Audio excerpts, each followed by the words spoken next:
Sevarechu es b'nei Yisrael amar lahem. Yivarechecha Adonai v'yishmerecha.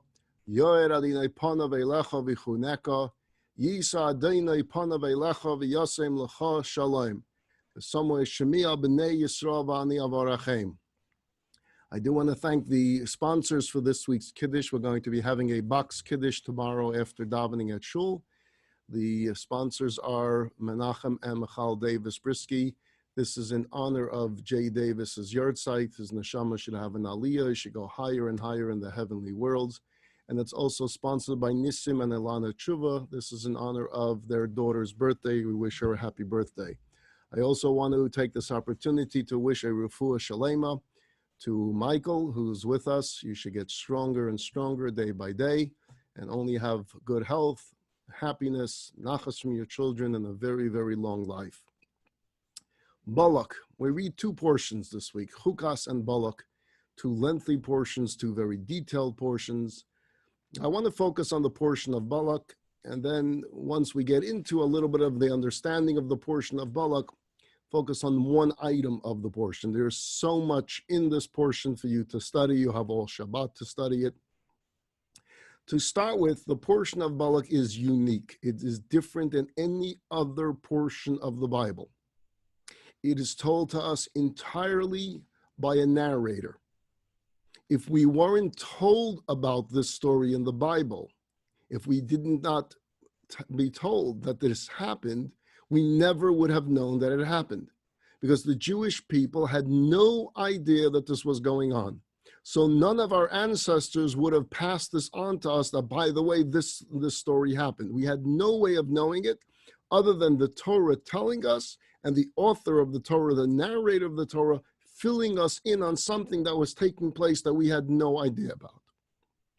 And it is the only portion since the emergence of Abraham in the very beginning of the Torah that does not have a patriarch, a matriarch, a tribe, or Moses as the focus of the subject matter. There are no Jewish characters in the entire portion. Up until now, events that God dictated to Moses to put into the text of the Bible, Moses had some knowledge of before. He knew of these stories. He heard of these stories like others heard from their parents and their grandparents, passed on from the tribes, from Jacob, from Isaac, from Abraham. Going back to Noah, going back to Adam. So people passed on information the same way your grandparents passed on information to you. He knew of these stories, but in the Torah, he's told exactly word for word how to transmit them. But the entire story of Balak and Billam was revealed by God to Moses, who had not witnessed this event, and Moses himself had no knowledge of what had transpired. The episode illustrates the principle that God is constantly managing the affairs of his beloved people in ways which we are entirely unaware. Just because we don't see something doesn't mean it's not happening. Just because we don't see God's intervention in our lives doesn't mean it's not happening. This serves as a model of many events which have taken place among the nations in which God intervened for the sake of Israel, although we may be entirely unaware of such events. Little do we know how many times God intervened to save modern-day Israel and how many times God intervened to save the Jewish people. Sometimes we know about it. The story of Purim, we know about it and we celebrate. The story of Hanukkah, we know about and we celebrate. But it doesn't mean those are the only times.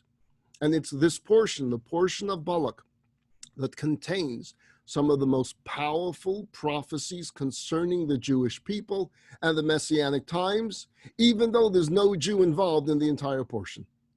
Interesting. We get more prophecies concerning the Messianic time, or prophecies concerning the future of the Jewish people in this portion than any other portion of the Torah. There are 4 characters in this story, and then there's a supporting cast. I'm just going to briefly tell you about the 4 characters of the portion of Balak. Number 1, the guy himself, Balak. The portion is named after him. Who is he? He is the king of Moab. Moab is a neighboring country to a country called Sichon. Okay? Moab, this country that Balak is the king of, lost a war to Sichon. Sichon, then feeling victorious, waged war against Israel. Israel, not the nation, not the land, the people. The people weren't in the land of Israel yet, but they were attacked by the country of Sichon, and the Jewish people defeated Sichon. And Israel was therefore able to capture land of Sichon, land that used to be Moab, but Moab lost that land to Sichon in their war, and now the Jewish people were able to conquer some of that land. So you could imagine that this nation of Moab would be petrified that they were next. If the Jewish people just waged war against Sichon, or Sichon waged war against the Jewish people, and the Jewish people defeated them, then Moab is next. Why would Moab feel they're next? Well, we had a story prior that the Jewish people asked kindly the nation of Moab if they can merely just pass through their land, just the right of passage, and they were denied. They were told, no, they cannot go through the land. Even if they wanted to purchase food and purchase water and stop by their restaurants and their 7-Elevens, they were told they could not enter. And therefore, Moab thinks that they're now going to seek revenge. Even if Moab knew of the protection that God had promised, that the relatives of Abraham, the descendants of Lot, Abraham's nephew, that they would be protected, but they now see that Israel has part of the Moabite land. They see them waging war against Sichon. And the truth of the matter is that Israel wasn't going to attack them, and only was going to hold on to the land that they captured against the war with Sichon, but they had no intentions of waging war against Moab. But Moab believed that they were next on the list. And even if we were to say that Moab knew that their land would not be captured, they believed that Israel would soon be the new superpower on the block, and therefore they were going to have to pay a tax to them. So if you're the people of Moab, you're in a state of panic. And according to some, Balak was a relatively new king, and therefore he was afraid, he was frightened. So we have the king. The king is afraid of the Jewish people, that he's next on the list for them to attack. That's character number one. Character number two,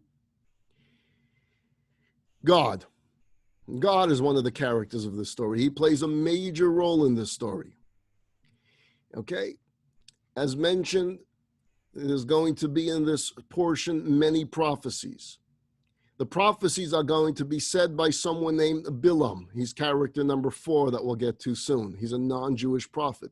However, prophecy is not something that the prophet himself says. Prophecy, by its very definition, means words that God is putting into the spirit of the human being, the voice box of the human being, to say. So there's many prophecies in this portion, and therefore it's being given to us by God through this prophet. God also plays another role in that he will toy with Billam, with this non-Jewish prophet. He will send an angel to block his path and ultimately demonstrate to all believers of higher powers that there's only one God. And all other sources of belief are pagan beliefs and idol-worshiping beliefs. The third character of this particular portion, perhaps one of the most favorite characters of the Bible. He is the most favorite of all animal characters of the Bible. He is the donkey of Billam. He is, again, one of the most beloved animals of the Bible. He is the source of perhaps the most humorous chapter in the Bible. If you ever asked if the Bible has any humor in it, yes, it's in this week's portion. We're going to have a scene in this week's portion, if you end up having the time to read through, where Billam is traveling to meet up with Balak in order to curse the Jewish people. He's hired to curse the Jewish people. And the donkey that Billam is riding on sees an angel in the way, blocking the path. And the donkey will move to the side, thus scraping Billam's leg against the mountain. And Billam will hit his donkey. And it'll happen again and again. And at some point, God goes ahead and he opens the mouth of the donkey, that the donkey is able to speak. And he turns to Billam and he lets out this attack on him. How dare you hit me? Not once, not twice. You keep hitting me, and I've taken such good care of you. And it's this beautiful, beautiful speech by a donkey. And Billam responds to his donkey. So if you ever wondered, Mr. Ed, where did he come from? Mr. Ed was really taken from this week's portion. It's Bilam's donkey that was the source of Mr. Ed. It wasn't a horse. It wasn't a talking horse, of course. It was a talking donkey. For those of you that are a little bit younger, you have absolutely no idea what I'm talking about, but that's okay. Us seniors, we know what we're talking about. Character number 4, Billam. Billam is a prophet for the nations of the world. They were Gentile prophets as well. This way, the nations of the world will not have the excuse, if only we had a prophet like Moses, we would have been just like the Jews. Billam was that prophet, and he's being hired in this week's portion by King Balak to curse the Jews. Balak realizes he can't fight them on the battlefield. He's not going to be victorious. The Jewish people will defeat him, and therefore we need to find another way. What we're going to do is we're going to hire this prophet. This prophet is going to curse the Jewish people. Once the Jewish people are cursed, they will not have the protection anymore, and then we'll be able to defeat them. At first, Billam the prophet refuses to go. He says, it doesn't work that way. You can't hire me to curse. I'm a prophet. Whatever God tells me to say is what I say. But once Balak sends lots of gold, lots of silver, lots of jewels his way, suddenly he changes his mind and he begins this journey. And this will all backfire, as I've mentioned, because instead of a single curse, only blessings will come forth from his mouth. He will only bless the Jewish people and say forth many prophecies concerning the Jewish people. And although we mentioned that the Gentiles had prophets as well, there's a very clear distinction that we see between the personalities and the characteristics of the Jewish prophets and those like Billam. And we touched upon this last week for those that were with me. All Jewish prophets ran away from honor. They ran away from the glory. They didn't want to be a prophet. They didn't go looking for it. They didn't welcome it. They were all reluctant. They all put up a fight like Moses at the burning bush.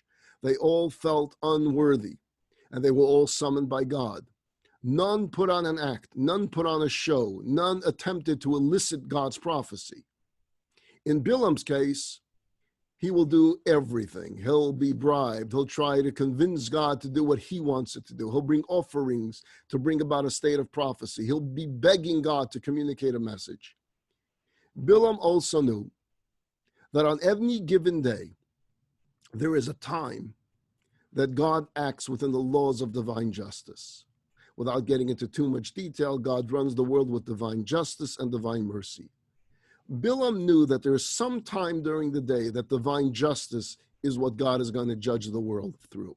And it is at those moments when it would be easier to bring about a curse, meaning if while the judge is in justice mode, you point out a particular crime, you point out a particular sin of the people, you have a better chance of bringing about a stricter judgment, a stricter verdict than when the judge is in the merciful mode. So Billam thinks that what he'll do is he'll visit an area close to the Jewish camp. The Jews won't know that he's there, but he'll be on some mountaintop overseeing the Jewish camp. And certainly in an entire nation of 2 million people, he'll find someone sinning, especially a nation that's just been given 613 commandments. So if you're going to look at all the people through your binoculars, you're going to find someone sinning, someone violating one of the 613 commandments. And if I focus on that person on that particular moment, and I say, God, look at the people, they're sinning against you, I'll be able to bring about a curse. That was his intentions. That's what his thinking was. But God had other intentions. From all the negative attempts came a positive.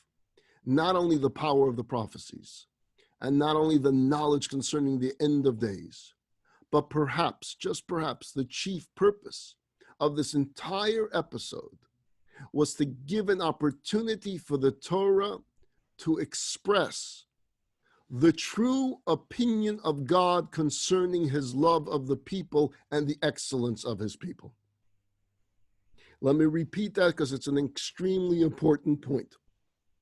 It is possible that the whole reason that this portion has been revealed to us, I say revealed because, again, we did not know it was going on. Only the author, the narrator of the Torah, is telling us about it. And yes, it has value because it tells us prophecies concerning the Messianic time. But perhaps more importantly is for the narrator, the authority of the Torah, God, to be able to express in this portion how much he loves us. Because what can possibly get lost as we read through the book of Numbers, and we read through some of the book of Exodus, and we read through some of the book of Deuteronomy, and we hear these complaints of our ancestors, and we hear how upset God got at them, and we hear a story of a golden calf, and we hear a story of a spies, and we hear the story of them complaining about water and complaining about food. Possibly we're left with an impression that God didn't like us. God got tired of us. God got fed up with us. And what we find in this portion, as God is dealing with this non-Jewish prophet who's complaining about the Jewish people, who wants to curse the Jewish people, what does the Torah tell us? The Jewish people are a great nation. They did great things. They agreed to be God's chosen people, fully knowing that there were 613 commandments attached to it. So unlike parts of the Torah, Billam's words contain nothing but the highest praise of Israel. Billam, the non-Israelite, was sent to proclaim the superb excellence which God had bestowed upon Israel as a result of the bondage in Egypt, the experience of the plague, the Exodus, the splitting of the sea, the giving of the Torah at Sinai, the 40 years of solitude in the wilderness, the benefit of the tabernacle in their midst. All of this ended up leaving us as a great nation, as a holy nation.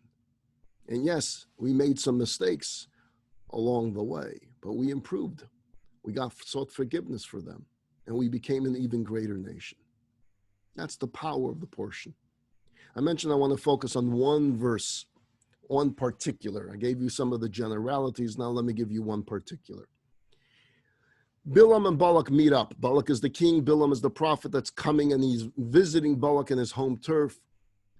And Balak greets him with all of the honor of a special dignitary, and he says, okay, let's do it. Let's curse the Jewish people. And Billam will continuously say to Balak, I can only do that which God puts in my mouth. So I'm being very, very clear. I'm going to try. I'm going to do my best to curse them, but there's no guarantees. So they're standing on one of the verses, they're standing at the heights of Baal, and they're able to see a portion of the Israel camp. What does Billam ask for? He asks that they set up 7 altars upon which he's going to bring offerings, 7 bulls and 7 rams. Sounds like a football game, but it's not. He wants to bring offerings to God before the spirit of prophecy enters into him. Why this number 7? 7 altars, 7 bulls, and 7 rams. Why 7? So we know that 7 is an important number in Judaism. It's built primarily on the very first significant number, 7 days of the week. 7 represented completion. You'll find many times in Torah and in Judaism, the number 7 is connected to Jewish-related themes, to Jewish rituals. So Billam is trying to copy. He too is connected to the 7 phenomena. Number 2, there were 7 people that were recorded in the Bible up until this point, recorded as bringing an offering to God. If we go backwards all the way to the book of Genesis, from this portion going all the way back, we will find 7 occasions where someone offered an offering to God that was accepted by God. Adam, Abel, Noah, Abraham, Isaac, Jacob, and Moses. 7. He wants to join the party of the 7. There were 7 times that the patriarchs are recorded bringing an offering to God. Abraham brought 4 occasions that the Torah records, Isaac 1, and Jacob 2. Again, he's connecting to that 7. Billam is saying to God, what you got out of these 7 people over the course of their lifetime, or from the 3 patriarchs over the course of their lifetime, I'm giving you now in one shot. They brought 7 offerings combined over their entire careers. I'm bringing you 7 right now, not just 7, 7 and 7, doubling it. So I match their total and I double the amount of offerings. See, Billam is obsessed with becoming the leading prophet of God. He doesn't like competition. He doesn't like that Abraham, Isaac, Jacob, Moses competes with him as the greatest prophet that ever lived. So he needs to outdo them. How do you outdo them? First, you match them, and then you double up on them. You see, he still believes that God can be bought. that God could be cajoled into switching teams. I'll give you more than they gave you. What he doesn't realize is that God is not about numbers. God is not about amounts. It's quality over quantity. It's sincerity. It's not the animal. It's the heart that goes along with it. And that's the same mistake so many nations of people have made in trying to understand God. You cannot bribe God with the dollar amount. You cannot bribe God with the amount of animals. If you go back to the very first biblical story of the first family of Cain and Abel, the first children and the first siblings in the world, you have the same error taking place. God takes heed to Abel and his offering, but to Cain and his offering, he pays no heed. He doesn't accept it. Why? Why does God accept the offering from Abel? Because Abel himself wanted to come closer to God, and therefore God accepted his offering. The Hevel Hevi Gam Hu, it says, the verse says, and Hevel also brought, and the word says, Hevel Hevi Gam Hu, also him. He was offering himself, not as a sacrifice, but as one to come closer to God. In the temple, in the holy temple, the poor person's offering of flour and oil was as dear to God as the wealthy person's ram and bull.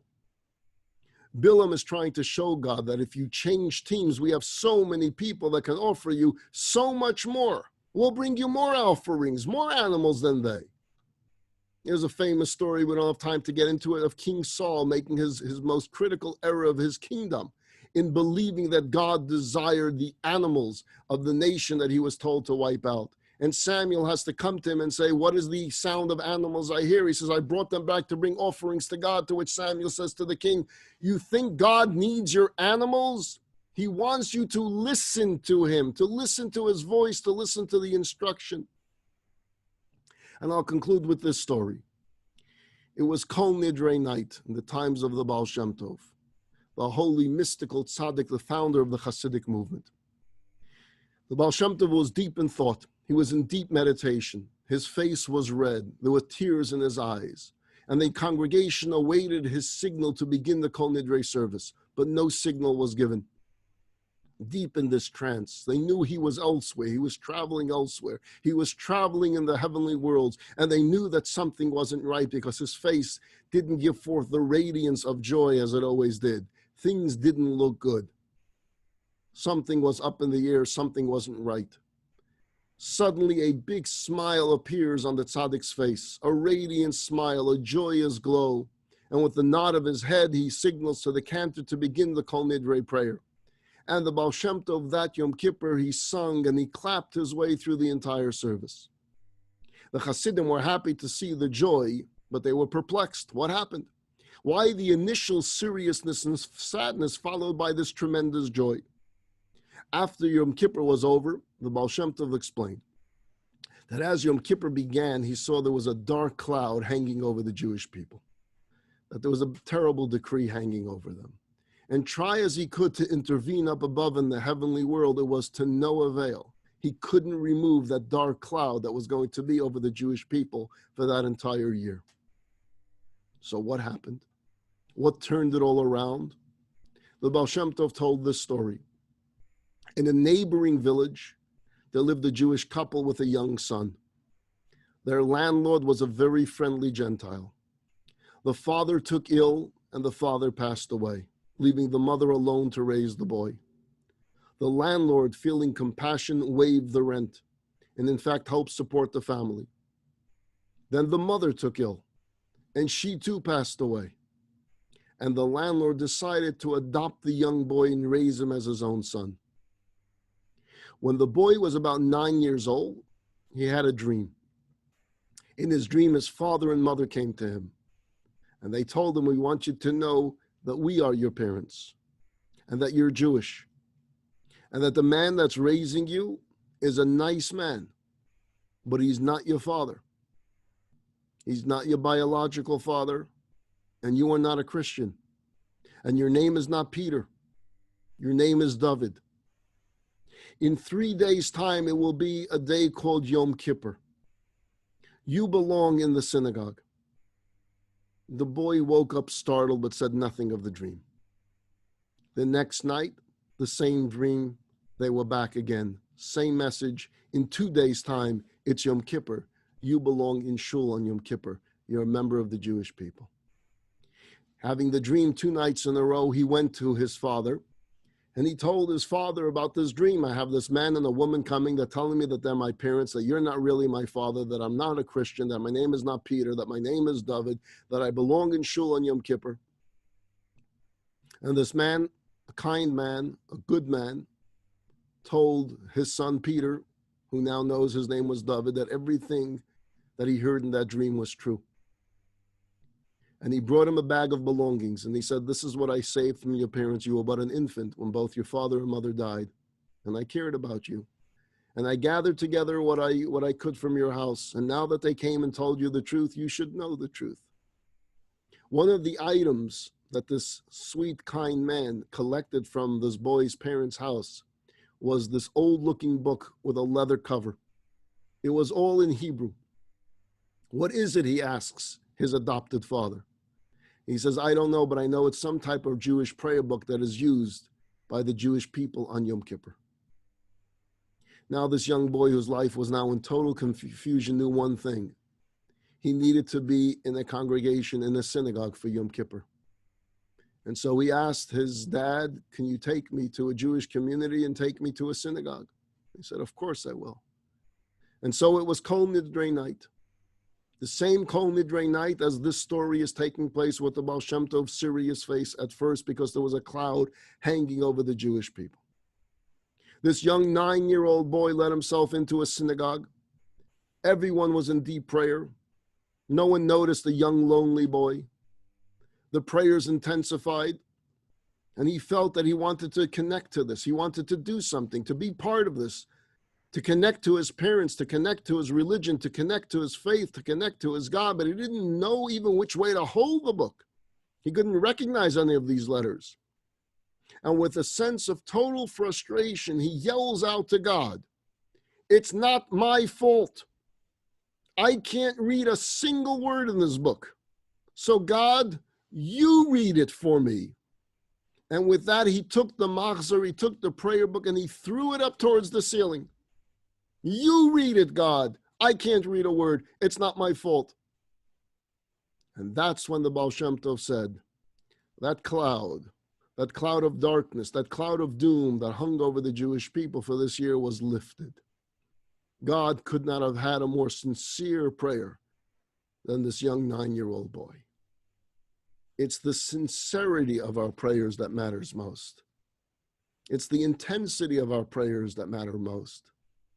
You see, while Billam is trying to bribe God, while pagans offer their own lusts to their God, if you study any pagan culture, they offered blood, they offered sex, they offered anything of their own lusts and desires, thinking this must be what God wants. We, the Jewish people, have always believed in the simplicity of the heart. This is what our prayers are all about. And we learn from the example set for us by the figures and the leaders in the Bible, in the Torah. We learn from Abraham when he prayed for a child, when he prayed for Nachas from Yishmael, the humility that Abraham spoke with in all of his prayers. We see when Abraham prays for the people of Sodom, he says, who am I to speak before you? I am but dust and ashes. It's not coming from an arrogant place. God, listen to me. I'm but dust and ashes, God, but let me speak. We learned from Isaac as he went to meditate in the field, a different style of prayer, of deep personal reflection. We learn from Jacob as he ran away from Esau the first time and then the second time, as he says, Katointi mikol hachasadim, I don't deserve any more blessings from you, God, but nevertheless I plead, if not for me, for my family. In fact, we pray 3 times a day, morning, afternoon, and evening, because we model the prayers of Abraham, the prayers of Isaac, and the prayers of Jacob. And we learn prayer from Moses, from the many prayers that he said before God on behalf of defending the Jewish people. And the key to all these prayers and the common denominator of all these prayers is a personal relationship with God and the humility in which we present ourselves to God. That's the message that we see from Billam, who's trying to bribe God, and we respond with the parallel of how the Jewish people, how we reach out to God.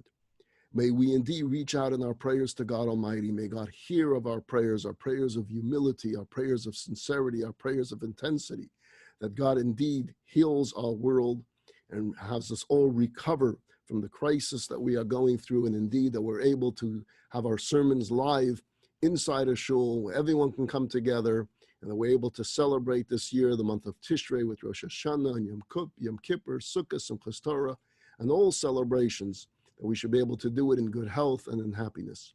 I also want to point out that tomorrow is the 12th of Tammuz. It's Yud-Beis Tammuz. It's called a day of Geula, a day of redemption. It is a day in which the previous Lubavitcher Rebbe was released from prison with many, many miracles that took place with that. So indeed, we should see redemption. We should see Geula as well. A good Shabbos to everybody.